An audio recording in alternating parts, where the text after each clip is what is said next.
Hello friends, welcome to Shreya mathematics. আজ আমরা math practice set 2 number নিয়ে এসেছি। দেখো, আজকে আমরা তোমাদের আপকামিং এক্সামের ক্ষেত্রে খুবই গুরুত্বপূর্ণ এরকম 10টি কোশ্চেন রেখেছি। ত্রিভুজের ক্ষেত্রফল ও তার পরিবৃত্তের ক্ষেত্রফলের অনুপাত, এটা তোমার জানতে চেয়েছে। তাহলে প্রথমেই তোমাকে যেটা জানতে হবে, সমবাহু ত্রিভুজের ক্ষেত্রফলের ফর্মুলা কি। দেখো, সমবাহু ত্রিভুজের ক্ষেত্রফল সমান কি হয়? সমবাহু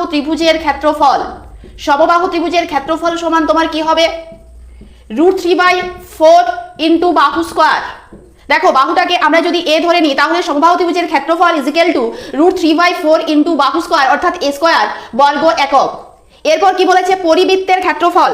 তো তোমাকে পরিবৃত্তের ক্ষেত্রফল করার আগে যেটা জানতে হবে, ওর পরিবৃত্তের ব্যাসার্ধের কি ফর্মুলা। ওর পরিবৃত্তের ব্যাসার্ধ, দেখো সমবাহু ত্রিভুজের মধ্যমা বলে একটা জিনিস আছে, যে মধ্যমার দৈর্ঘ্য সমান কি হয়? মধ্যমার দৈর্ঘ্য সমান হয় তোমার √3/2 ইন্টু এ একক। এটাকে আমরা এখানে বাহু ধরেছি। এরপর দেখো, এই মধ্যমার থেকে আমরা যেটা বের করব সেটা হচ্ছে পরিব্যাসার্ধ। তাহলে পরিব্যাসার্ধ সমান কি? পরিব্যাসার্ধ মানে হচ্ছে কি 2/3 ইন্টু মধ্যমার যে দৈর্ঘ্য √3a/2। দেখো, 2 এ কেটে দাও, তাহলে হলো কত? √3a/3 একক, 3 একক। এরপর এই জায়গার থেকে তুমি কি করবে? পরিবৃত্তের ক্ষেত্রফল। তো পরিবৃত্তের ক্ষেত্রফল মানে কি? πr²। তাহলে পরিবৃত্তের ক্ষেত্রফল সমান কি হবে? πr², পাই ইন্টু √3a/3 তার হোল স্কোয়ার। অর্থাৎ কত হবে? দেখো, পাই ইন্টু √3a তার হোল স্কোয়ার মানে কত? √3² মানে 3, 3a²/9। এরপর আমাদেরকে কি বলেছে? এর ক্ষেত্রফল আর পরিবৃত্তের ক্ষেত্রফল এই দুটোর অনুপাত চেয়েছে। তো আমরা কিভাবে করব? এই অনুপাতটা আমরা কিভাবে বের করব? দেখো, √3/4 ইন্টু a² ইজ টু হচ্ছে তোমার পাই ইন্টু 3a²/9। এখানে দেখো, তুমি যদি উল্টে দাও অনুপাতটা, 9/3 পাই a²। এখানে কাটাকাটি করো, a² কেটে যাচ্ছে, 3 এ কেটে দাও, তাহলে কত হচ্ছে? 3√3/4 পাই, অর্থাৎ 3√3 4 পাই। এরপর দেখো, সেকেন্ড অঙ্কে কি বলেছে? কোনো দ্রব্য বিক্রি করে 25% লাভ হলো ক্রয় মূল্য ও বিক্রয় মূল্যের অনুপাত। দেখো, দ্রব্যটি বিক্রি করে 25% লাভ 25%। এই কথার অর্থ কি বলতো? এই কথার অর্থ হচ্ছে, যদি আমাদের ক্রয় মূল্য 100 টাকা হয়, তাহলে বিক্রয় মূল্য হবে কত? 125 টাকা। বিক্রয় মূল্য হবে তোমার 125 টাকা। এই জায়গা থেকে আমাদেরকে কি বলেছে? যে ক্রয় মূল্য আর বিক্রয় মূল্য এই দুটোর অনুপাত কত। তাহলে কি করবে? 100:125, অর্থাৎ কাটাকাটি করলে কত হয়? 4:5। এটা খুব সহজেই মানটা বেরিয়ে যাবে, 4:5। তারপর দেখো, 3 নম্বরের যে অঙ্কটা রয়েছে, সেখানে কি বলেছে?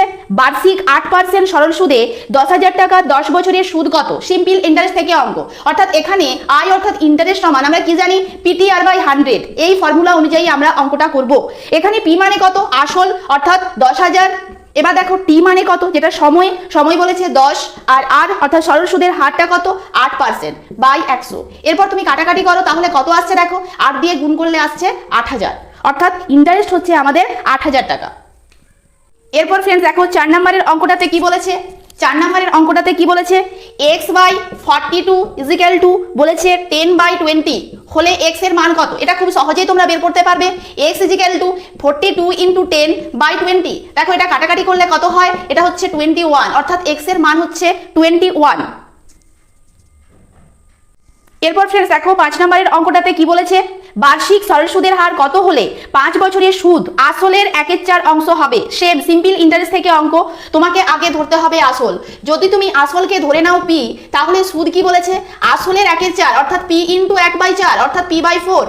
আর তোমার কি দেওয়া আছে? আর দেখো, সময় দেওয়া আছে, অর্থাৎ টি মানে 5 বছর। সুদের হার আর চেয়েছে। আর এর ফর্মুলা কি? 100 ইন্টু i/pt। অর্থাৎ আমরা কি বের করতে পারি? 100 ইন্টু i এর জায়গায় আমরা বলবো p/4, আর pt যেমন আছে সেরকমই লিখবে। p মানে এখানে p এ ধরেছো আসল, আর t মানে হচ্ছে 5। এরপর তুমি দেখো, কাটাকাটি করো, 5 এটা 20, 4 5 20, অর্থাৎ 5 মানে পার্সেন্টেজ যেটা তোমার বলেছে সরল সুদের হার, সেটা হচ্ছে 5%। সিম্পল ইন্টারেস্টের অঙ্কের ক্ষেত্রে সবসময় মনে রাখবে I সমান PTR/100। এই ফর্মুলাতেই অঙ্ক থাকবে, এর বাইরে অন্য ফর্মুলাতে থাকবে না। এই জায়গাটা সবসময় মাথায় রাখবে, I সমান PTR/100। 6 দাগের অঙ্কে দেখো, 6 দাগের অঙ্কটাতে বলেছে একটি প্রিজমের ভূমির ক্ষেত্রফল 12 বর্গ সেন্টিমিটার এবং উচ্চতা 6 সেন্টিমিটার হলে প্রিজমটির আয়তন কত? এটা খুব সহজ অঙ্ক। তুমি মনে রাখবে যে প্রিজমের ক্ষেত্রফল যদি বের করতে বলে, প্রিজমের ক্ষেত্রফল প্রিজমের ক্ষেত্রফল বের করানোর নিয়ম হচ্ছে ভূমির ক্ষেত্রফল ইন্টু উচ্চতা, অর্থাৎ 12 ইন্টু 6 অর্থাৎ 72 বর্গ সেন্টিমিটার বর্গ সেমি, 72 বর্গ সেমি। 7 দাগের অঙ্ক, একটি লম্ববৃত্তাকার শঙ্কুর আয়তন 7.8 ঘন সেমি এবং ভূমির ক্ষেত্রফল 3.9 বর্গ সেমি হলে তার উচ্চতা কত? অর্থাৎ আমাদেরকে যেটা জানতে হবে শঙ্কুর আয়তনের ফর্মুলা 1/3 পাই আর স্কয়ার এইচ। এই জায়গা থেকে দেখো বলেছে এটা ইজিক্যাল টু 7.8, কিন্তু এই জায়গায় তোমাকে একটা খুব সহজ মান বলে দিয়েছে যেটা হচ্ছে ভূমির ক্ষেত্রফল। ভূমির ক্ষেত্রফল মানেই হচ্ছে পাই আর স্কয়ার, অর্থাৎ এই জায়গায় তুমি কি লিখবে 3.9 ইন্টু এইচ লিখো ইজিক্যাল টু 7 পয়েন্ট। এবার এই যে দশমিক দুটোকে বাদ দিয়ে দাও, 3 দিয়ে কাটো, দেখো এটা 13 হয়, তাহলে এইচ সমান হচ্ছে 78/13 অর্থাৎ 13 6 78, অর্থাৎ উচ্চতা হচ্ছে 6 সেন্টিমিটার। এরপর দেখো 8 দাগের যে অঙ্কটা রয়েছে 7 সেন্টিমিটার দৈর্ঘ্যের ব্যাসার্ধ বিশিষ্ট একটি নিরেট অর্ধগোলকের সমগ্র তলের ক্ষেত্রফল। দেখো অর্ধগোলকের সমগ্র তলের ক্ষেত্রফলের ফর্মুলা হচ্ছে সমগ্র তলের ক্ষেত্রফলের ফর্মুলা হচ্ছে 3 পাই আর স্কয়ার, অর্থাৎ 3 পাই আর স্কয়ার। এখানে তোমাকে দেখো পাই মানে তুমি জানো 22/7 আর আর এর মান বলেছে ওরা 7, তাহলে 3 ইন্টু 22/7 ইন্টু 7 ইন্টু 7। এবার 7 দিয়ে কাটো, এটা কত হচ্ছে 66 ইন্টু 7 অর্থাৎ কত? দেখো 66 ইন্টু 7।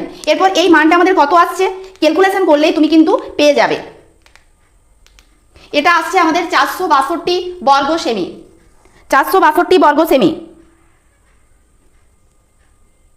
9 দাগের যে অঙ্কটা রয়েছে সেটাতে কি বলা আছে, বলছে দুটি সংখ্যার অনুপাত 5:6, গসাগু 7 হলে সংখ্যা দুটির সমষ্টি কত? প্রথমে তুমি সংখ্যাগুলো বের করো, 7 × 5 = 7 × 5 = 35 আর 7 × 6 সমান হচ্ছে 7 × 6 = 42। এদের সমষ্টি বের করলে হচ্ছে 77। খুব সহজ এবং ইজিলি বেরিয়ে যাবে মানটা, তুমি একটু শুধুমাত্র মনোযোগ সহকারে করবে অঙ্কটা। এরপর দেখো পরের যে অঙ্কটা রয়েছে এখানে কি বলেছে, এখানে বলছে যদি 4:7 এর দ্বৈত অনুপাত x - 11 3 × x - 7 হয় তাহলে x এর মান কত? দেখো 4:7 এর দ্বৈত অনুপাত কি হয়, 4 এর হচ্ছে 16, 7 এর হচ্ছে 49, অর্থাৎ x - 11/3 × x - 7 = 16/49।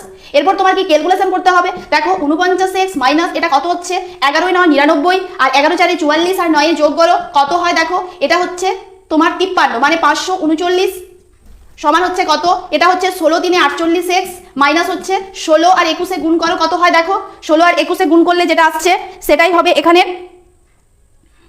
দেখো 16 আর 21 গুণ করো আসছে তোমার 336, আসছে তোমার 336। ক্যালকুলেশন করলে x সমান হচ্ছে 203, x সমান হচ্ছে 203।